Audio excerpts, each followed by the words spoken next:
The UK is the second most miserable country in the world, and I think we all know it. If you walk around in any city, you'll know it. People are just unhappy. And I wanted to talk today about why I think it's the case that people are just so unhappy.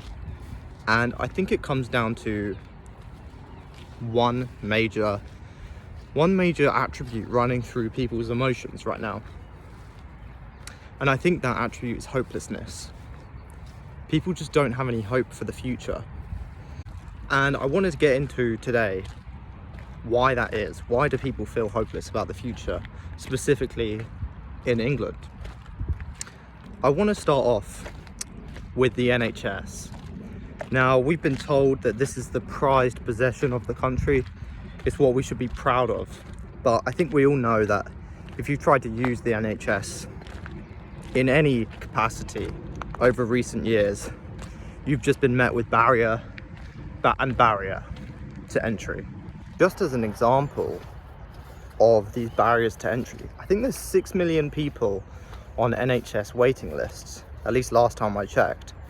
6 million people, which is just ridiculous. So even if you need urgent medical care, although actually that's not true, if you need urgent medical care and you go to the A&E, you'll probably get it after waiting for a few hours, which isn't great. If you've got a minor issue, you've got some aches and pains, good luck, you're not going to be getting an appointment anytime soon. Just in my experience, recently I wanted to get a dentist appointment, and that's on the NHS, so I call up and turns out I'm not registered. Okay, so I register up. 6 months later, I've not heard a thing back from them, and I think that just highlights how bad it is. And that's just one aspect. And saying that, even if you've got a terrible medical condition, you can have trouble getting an appointment. I've heard that even people with cancer, some types of cancer, are struggling to get appointments, which is just terrible when you think about it. So I think this is one aspect that has made the UK miserable and hopeless, because a 6 million waiting list. What do you do to fix that? Don't ask me, I have no idea. But yeah, I think aspect 2 is the cost of living, and this is a huge one. It ties back into the NHS stuff, because let's say you can't afford to go private, you're stuck with the NHS, you're stuck with not getting an appointment, you're stuck with whatever medical issue you have. And let's say, okay, well, I'll go to private then. Well, everything else is costing so much that you probably can't afford to go private because of the cost of living crisis. Since 2020, cost of living has increased so much, and people are struggling. And it's just represented by the fact that people are poorer, the GDP per capita has reduced. It's just getting worse and worse, really. And I think the entire issue with the cost of living crisis, not the entire issue, because it's a political issue in some ways and just a global economic crisis issue in other ways, but one of the issues I think is the entrepreneurial spirit. It's just gone in the UK, really. All you're supposed to do is go to university, get this career and work as an employee. There's not much emphasis put on to entrepreneurial spirit, essentially entrepreneurial endeavors. And I think people have the mindset that being rich is actually a bad thing, that your rich neighbor who's earning however much money, he's a bad guy because he's not paying his taxes or whatever. And I think that's an issue with our country as well. People think that being rich is a bad thing, and that's only going to be more detrimental for the country as more millionaires leave. They're leaving in droves as a result of this new Labour government thinking that they're going to have tax raids done on them, or done on their finances or on the properties that they hold.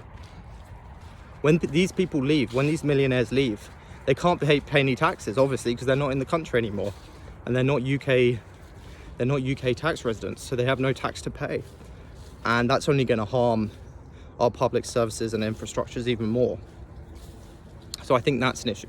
And just more of a personal issue as well, relating back to myself. I'm going to be an accountant soon, I'm going to be qualified. And this money, I'm going to be earning good money for someone my age and of any age, and I'm very grateful for it. But I was looking at what I can afford with that kind of money, and it's actually not that great. Years of hard work to get to where I'm at now, and to only be able to earn enough to have a house, have a mortgage, and that's about it. The prospects aren't great. They really aren't. And I think this ties back into years of political neglect as well. 15 years of Tory leadership has left us and our country in a sorry state. And to be honest, I don't like to get political, because I don't think it's got anything to do with, maybe it does have a bit to do with who's in charge and things like that. But certainly the past few years of leadership has left us in a sorry state. And people feel hopeless in that regard. They feel hopeless. They've had 15 years of bad leadership. Why is this new Labour government going to do any better? And they've had a terrible start, as per the polling and the consensus. So people feel hopeless in that regard as well. And I think that's why reform has taken off so much, is because they're providing people with hope. Even though to some extent it's just a populist movement, but people want hope, which is why Donald Trump in America has done so well. If you sell people hope, that's what they want. A side point as well, I think the weather really does it as well. At least for me. I mean, just look at this weather, okay? I'm in a beautiful environment, but the weather just sucks. And I think most people have vitamin D deficiency. I know I do. And that can give you health problems, can cause depression. But what are we going to do about that? It's always been like that. I think it's mostly the other things which are causing the bigger issues than just the weather. Can't blame everything on the weather. And I think this brings me on to one of my final points, which is immigration. And it's more of a political thing again, but I think people feel hopeless with the situation with immigration. Last time I checked, 52% of the population think immigration is too high. So the people think it's too high, the people want change, and we've had a new change of government, and immigration was barely mentioned. So people feel hopeless, even with a change of government, even now with more of a consensus against or for reducing immigration so it's not so high. People still aren't getting what they want. They want less immigration, 52%, or they want something similar to that. I don't know exactly. I can't speak for everybody in England.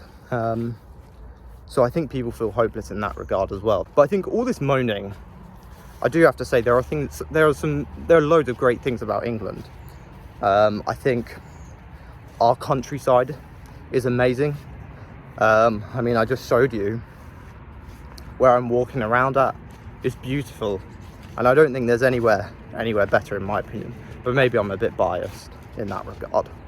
I think the people, the values of the British people are amazing, but I do think the British people, they're becoming demoralized at this point, to be honest. But yeah, just look at this beautiful countryside. I also think that near London, at least, the job opportunities are great. London pretty much carries the UK in terms of economically, and I think that's an issue, because if you go up north to some of these Birmingham, Manchester, it's a lot worse. I'm speaking from someone in London, near London, and I can't imagine how it would feel living up there, because I think things are a lot worse up there because people have less money.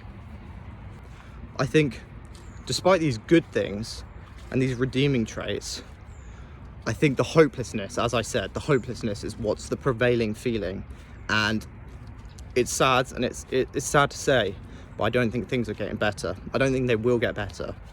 I'd be very, very surprised if they did. But I think if you're unhappy, the best thing that you can do, if you're unhappy with living in England, or no matter the situation, I think the best thing that you can do is take accountability for your feelings and take action. To be honest, take action for the way you feel, and make a change to make yourself feel better. But yeah,